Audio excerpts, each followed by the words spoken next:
کسی کی میٹھی باتوں کا یہ مطلب ہرگز نہیں ہوتا کہ آپ اس کے لیے خاص ہیں۔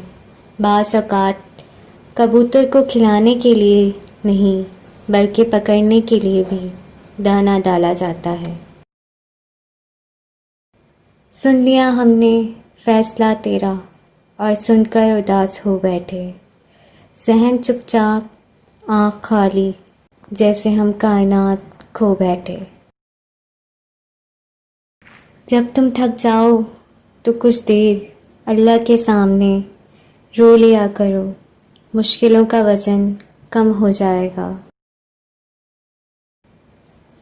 اتنے خاموش ہوں گے ہم کہ چیخ اٹھو گے تم۔ دھوپ کا تو بس نام ہی بدنام ہے، جلتے تو لوگ ایک دوسرے سے ہیں۔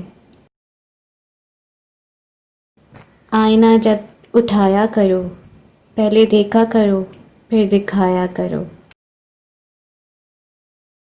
نصیحت کیجیے مگر شرمندہ نہ کیجیے، مقصد دستک دینا ہوتا ہے، دروازہ توڑنا نہیں۔ اتنے بھی محترم نہیں ہیں آپ، عاجزی میری طبیعت میں ہے۔